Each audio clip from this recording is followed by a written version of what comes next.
pa si Jesus Christ sa una nga ipadala din sa kalibutan, wala siya nagbuhat sa iyang kaugalingon nga gusto siya magpakatao sa kalibutan. Mauna nga ang tungod sa dakong ugma sa atong Ginoo ni Father God, iyang ipadala ang iyang bugtong anak na mao si Jesus Christ, iyang ipadala din sa kalibutan. Mauna ang gugma o mauna ang gahom, no? Ang gahom ni Lord Jesus na ang dihatag niya dihatag ni Father God sa anak ang iyang gahom. Ang gibuhat sa amahan, gibuhat usab sa anak. Si Father God sa una, giluwas niya ang mga katawhan.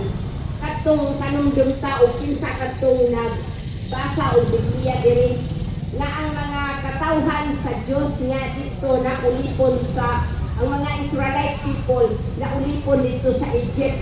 Kinsay nagluwas adto si Jesus, si Father God. Mauna ang iyang lupa.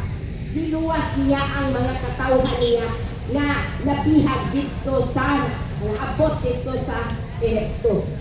O pero gidala niya pagbalik ang mga katawhan niya.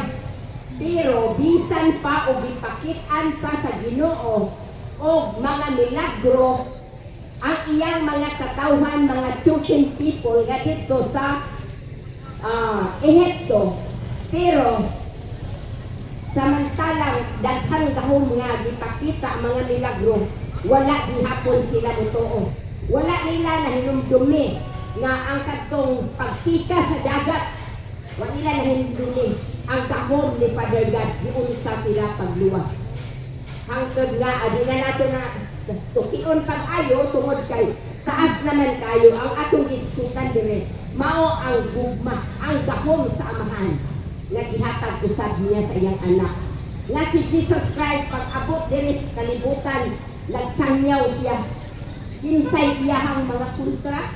Ang katulad po mga Israelite people, disimra gihapon sa gihimo sa mga katawhan.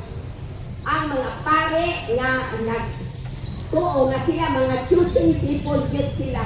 Pero dili sila mutuo sa gibuhat nga milagro ni Jesus Christ.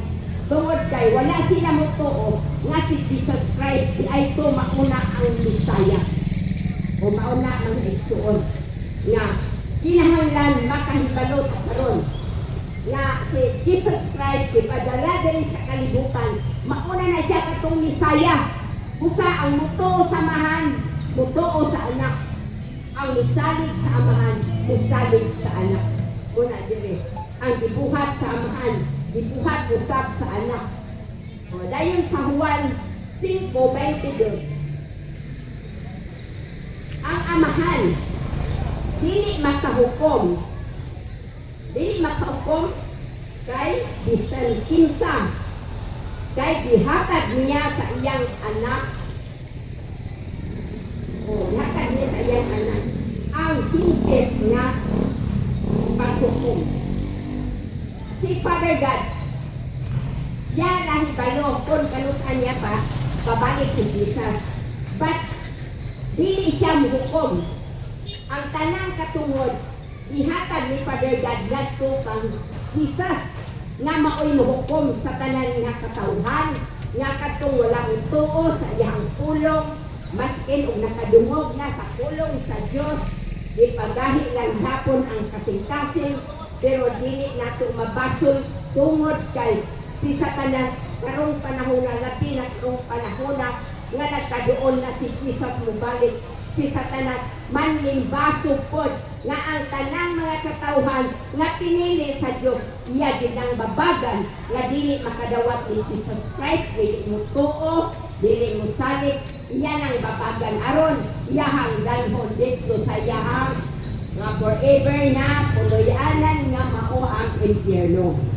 Kani dili ni ingon nga paghukom dili ang mga tawo nga wala nakadawat sa Ginoo, wala ni dawat sa pulong sa Dios. Mao nay nahisulat dito sa pinadayag bisan kinsa kadtong wala nahisulat sa basahon sa kinabuhi gatambog siya sa linaw nga kalayo. O mauna siya o asupre nga makuang ikaduhang kamatayon. Wala siya Revelation 15. Anak, mauna mahigsoon nga aron mamatun-an ninyo nga ang among giistorya dire naadyo sa Ginoo, ang pulong yun sa Ginoo, naaman yun sa Biblia, aron masuta ninyo na ami mga Bible dire o New Testament trani siya. Sa sunod pa ang Old and New. Kung sa inyong kaugalingon na willing mo na makibalo sa pulong sa Diyos o mga yung Bible din, hatagan pud mo na mo. Pero dili pud na mo ipanghagad ang Bible na among gidala tungod kay wala pud ni kahibalo kung willing ba mo na makahibalo sa pulong sa Ginoo. Mao na kung kinsa ka tong willing kinahanglan unyay tapos na mo mudo lang dire wala ni siya bayad mga igsuon kini nga Bible. Mapadayon ta sa atong mensahe nga mauni ang amahan dili maghukom kay gihatag niya sa iyang anak ang katungod sa paghukom.